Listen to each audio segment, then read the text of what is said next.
Hello everyone, welcome to my channel Biomystery. I am Velvira Bonik and today I am going to make a video on a part of carbohydrate metabolism, that is glycogen metabolism. In the last video on carbohydrate metabolism, I discussed about gluconeogenesis, which is a process by which glucose is synthesized from non-carbohydrate precursors. But in case of glycogen metabolism, glucose will be synthesized from glycogen, that is synthesis of glycogen will take place and that is known as glycogenesis. And when glycogen will be degraded in the fasting stage to maintain the blood glucose level, that process of degradation of glycogen is called glycogenolysis. So, in the well-fed state, when the blood glucose level is very high, in that case, glucose gets converted to glycogen. In the fasting stage,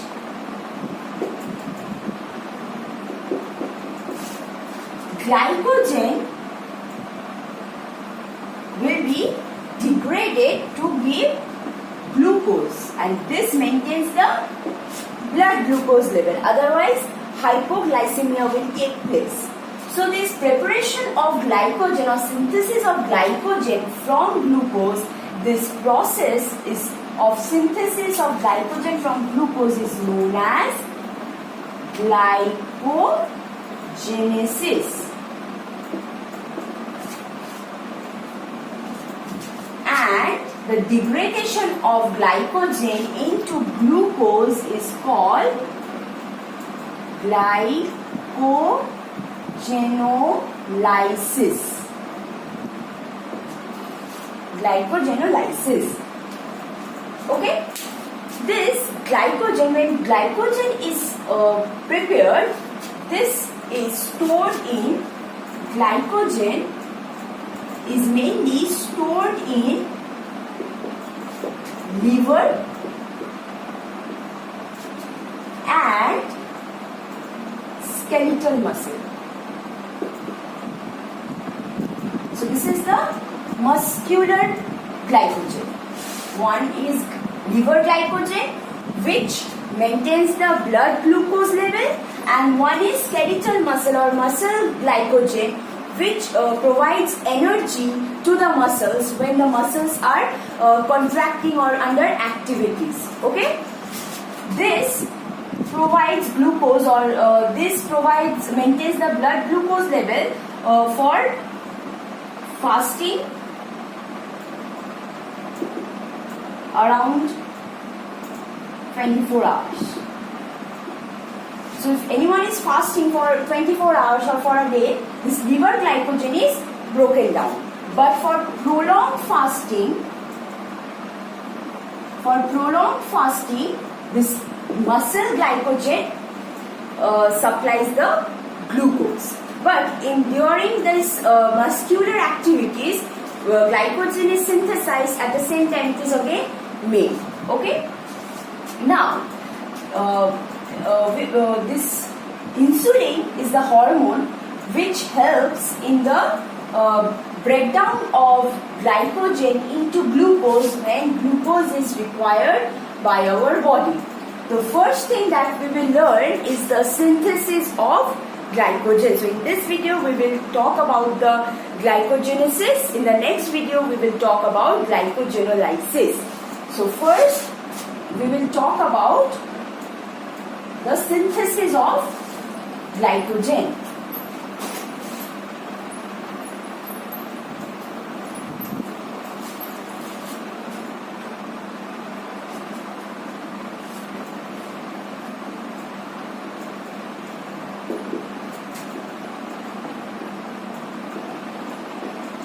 Before moving on to the synthesis, we have to know the structure of glycogen.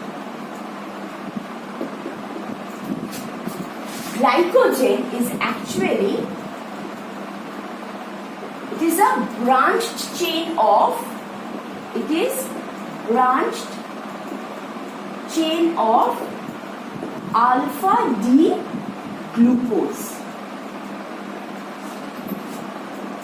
Okay, and the linkages are alpha 1,4 linkage and alpha 1,6 linkage. So the glycogen is synthesized from the glucose by 1,4 linkage and 1,6 linkage. Now what is 1,4 linkage and what is alpha glucose? So if I draw the structure of alpha glucose,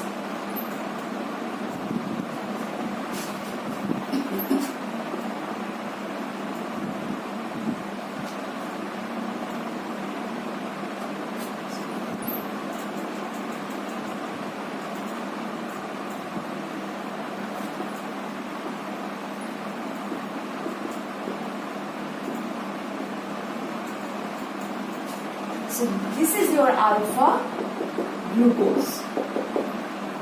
Okay, this is the first carbon. This is our first carbon. This is the second carbon. This is third carbon, fourth, fifth and sixth. Okay, now if I draw another, this is alpha glucose. Now if I draw another such glucose molecule,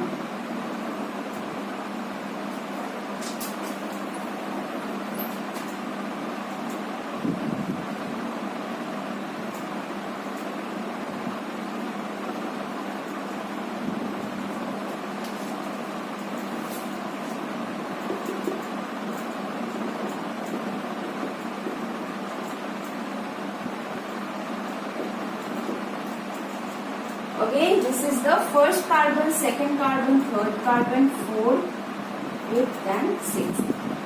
So the linkages that will be formed is between this. So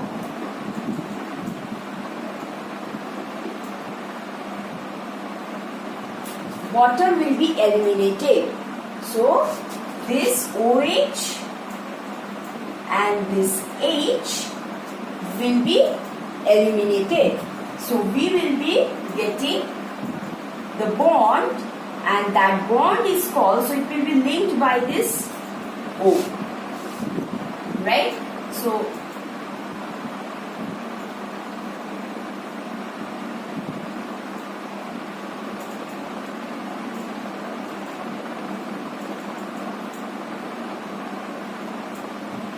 this is that bond that is formed when this water molecule has left, and this bond is called glycosidic bond.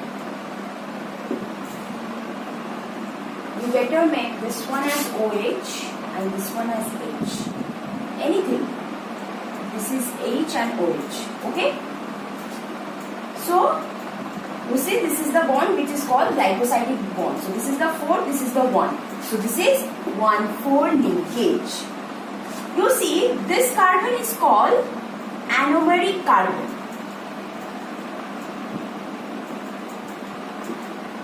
This is called anomeric carbon because, like, this one has come on the plane, it can go here.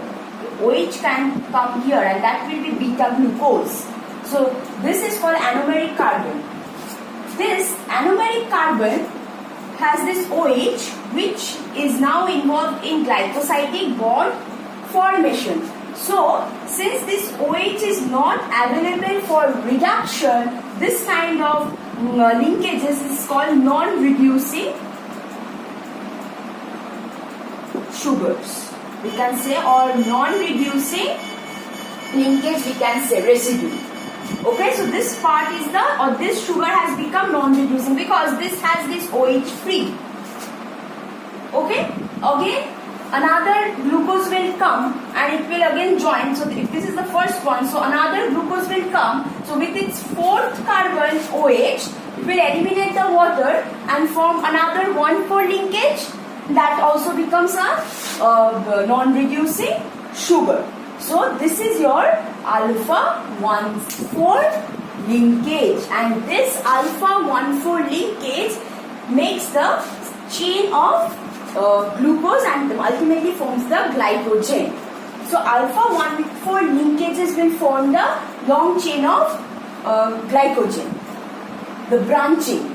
For the branching part, you have the 6th carbon here, like this. You have the 6th carbon on this side, right? Suppose if I draw another glucose molecule,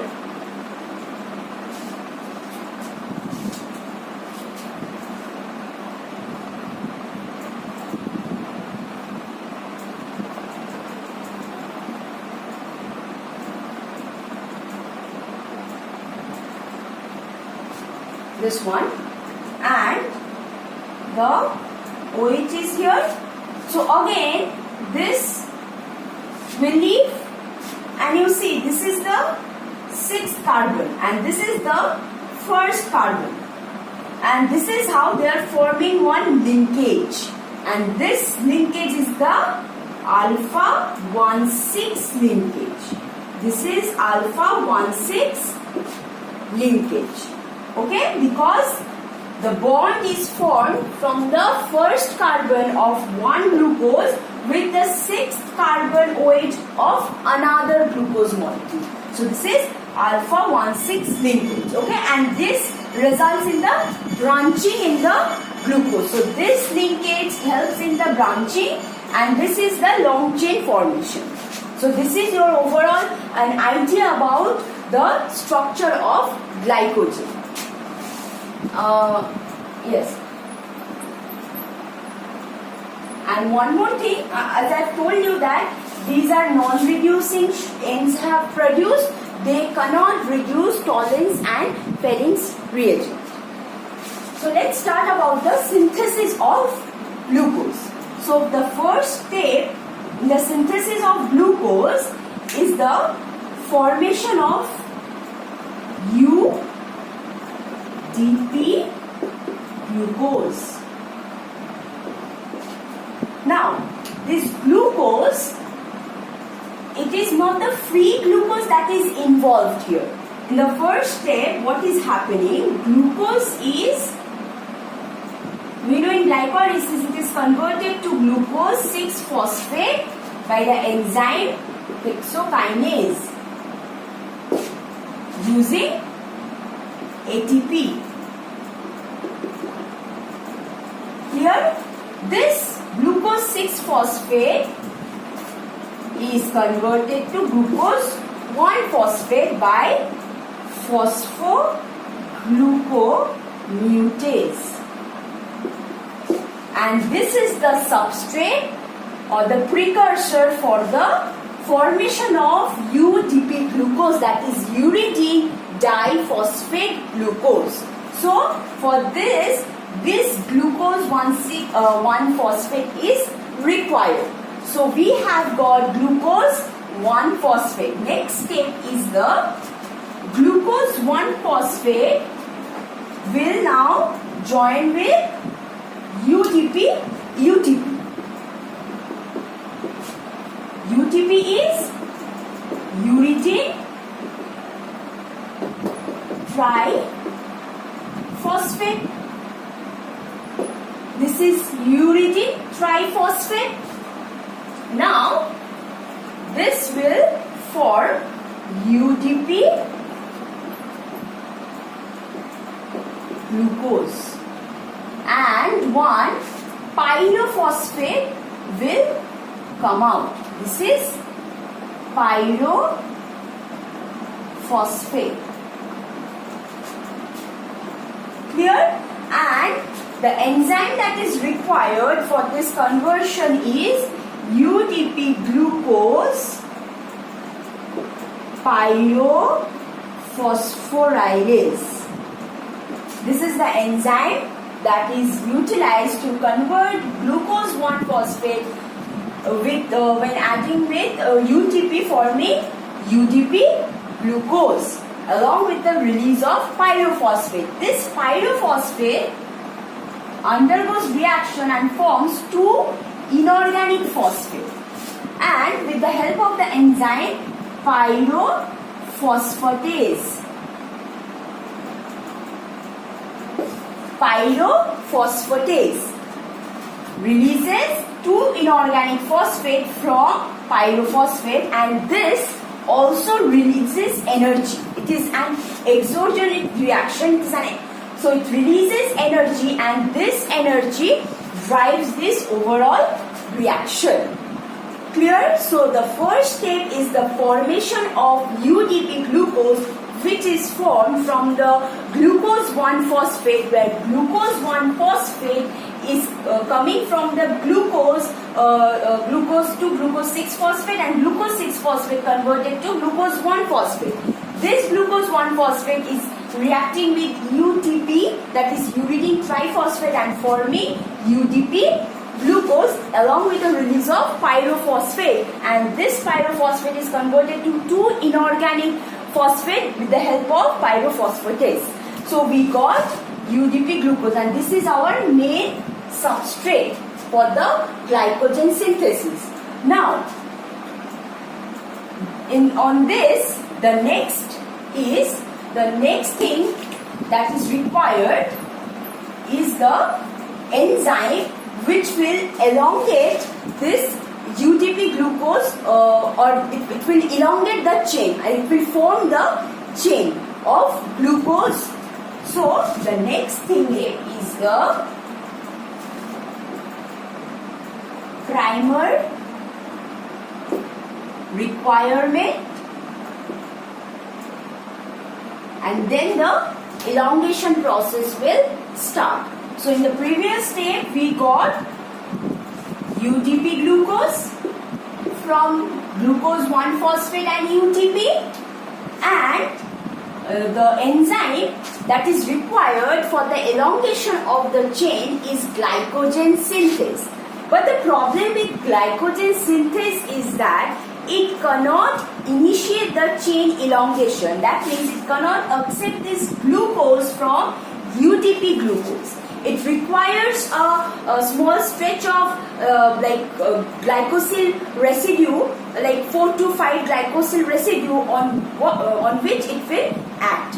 So this glycogen synthase, the first step is glycogen synthase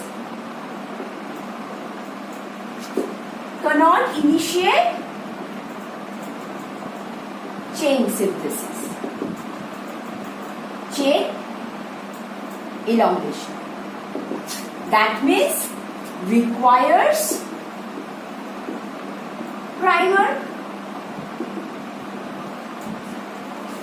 In DNA replication, the DNA polymerase also requires RNA primer for the initiation of the chain synthesis, like DNA synthesis. Similarly, this glycogen synthase also requires a primer. That means it requires a small stretch of glycosyl molecule on which it will act and elongate the chain.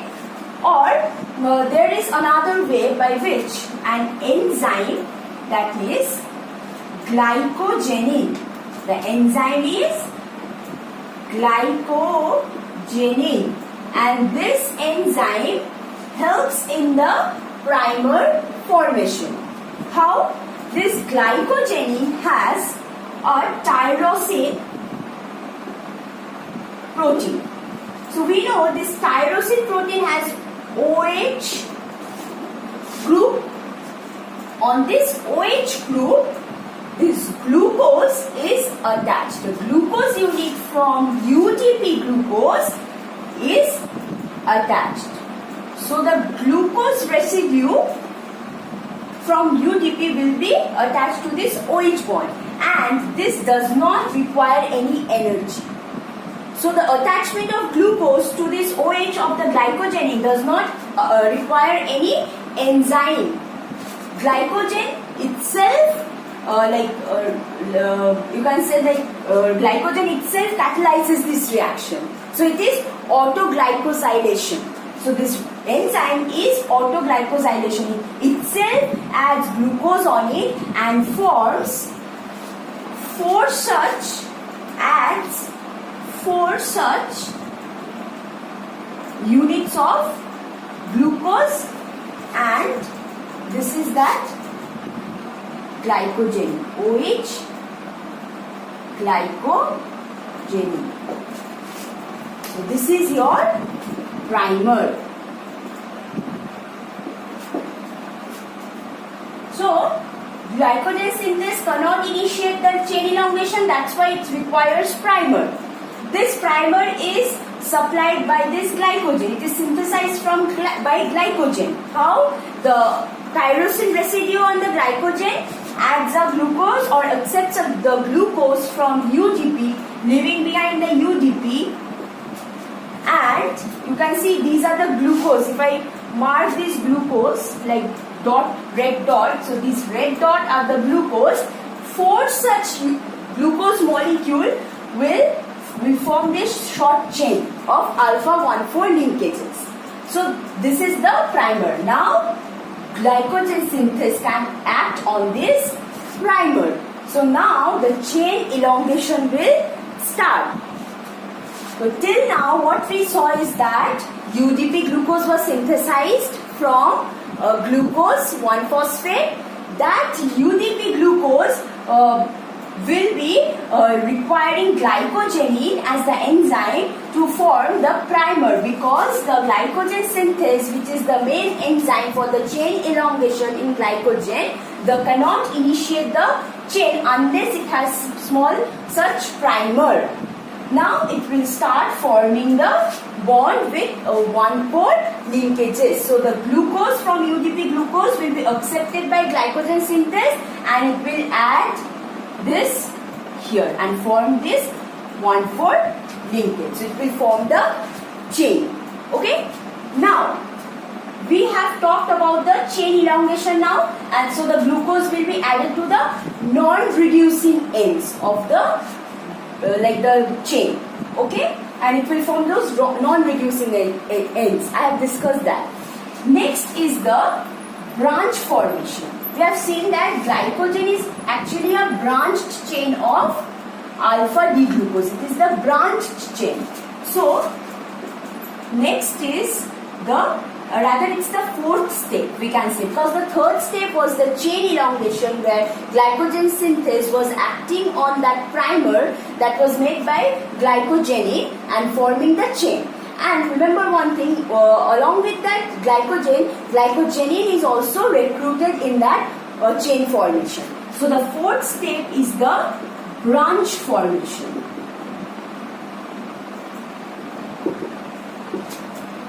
I told you for the branch formation 1-6 linkages are involved. So what happens? Suppose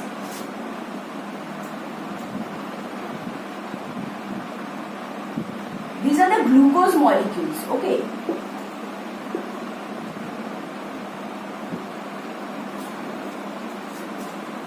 So this is the glucose molecule that are formed.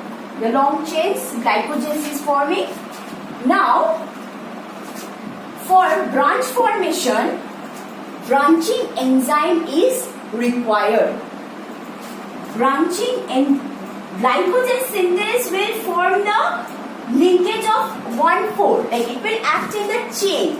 It cannot initiate this branch formation. For that, we require branching enzyme. And the enzyme that is required is amino alpha 1,4 alpha 1,6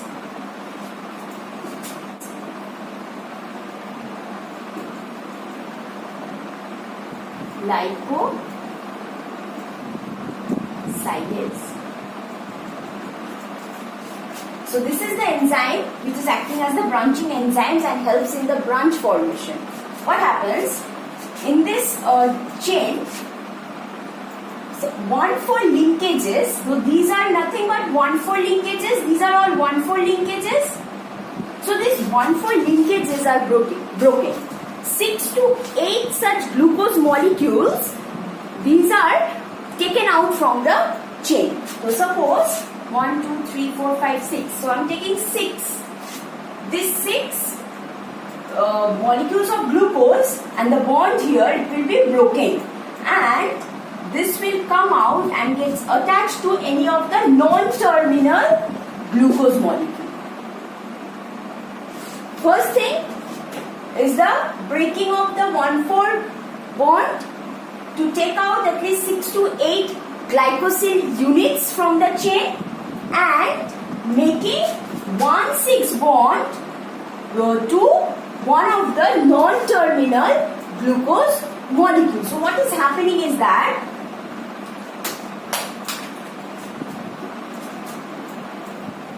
this is the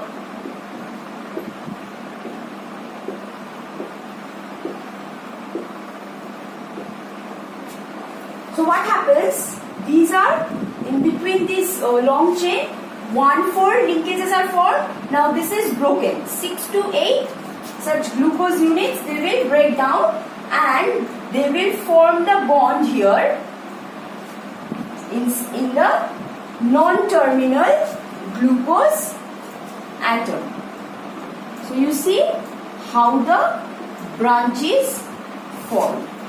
This bond is alpha 1,6 linkage. That's why the name is alpha 1,4. Why? Because the 1,4 linkages is broken down and it is forming an 1,6 bond. That's why alpha 1,6. Transglycosylase. That means the bond is broken from the chain and it is again adding to the same chain and to the non-terminal glucose molecule, forming 1,6 linkage. So this is how the branching is formed, and this continues. This whole thing continues. Clear? Here glycogen synthase is acting and forming the long chain. On the other hand, from the chain, this enzyme is breaking 6 to 8 units of glycosyl and adding it to the branch, forming alpha 1,6 bond. So this is how the glycogen synthesis takes place. So first, glucose converted to glucose 1-phosphate, on which UTP molecule is acting on it and converted into UDP glucose by the enzyme UDP pyrophosphorylase. Next is the glycogen synthase enzyme, which is the main enzyme for the chain elongation, cannot initiate the chain unless a primer is present. So this primer is made by the enzyme glycogenin. This is homodimeric protein. This glycogenin also has a property of autoglycosylation. That means it has a tyrosine amino acid to which OH is present. So the UDP glucose that was formed in the previous step, to this OH, this glucose is attached. So this glucose is attached to this OH. So thus it is forming a bond with the glucose. So 4 such glucose molecules will be attached and it will form a primer on which glycogen synthase will act and elongate the whole chain, forming alpha 1,4 linkages. Now branch formation, branching enzyme is required. The enzyme is amylo alpha 1,4,1,6 transglycosylase, which breaks the bond in the chain, like 6 to 8 glucose molecules or glucose units are taken out from the chain and it comes here and forms the branch and forms this by alpha 1,6 linkage. So this overall process is continued. And one more thing, this enzyme is also known as 4,6 or 4:6 transferase, because it is breaking the 1,4 linkages and forming 1,6 linkage. So this is called 4:6 transferase. 4:6 enzyme. In the glycogen degradation, we will see such enzyme which is 4:4 transferase. That means it will break the 1,4 linkages and form 1,4 linkages. So this is your overall glycogenesis. In the next video we will see the degradation of glycogen.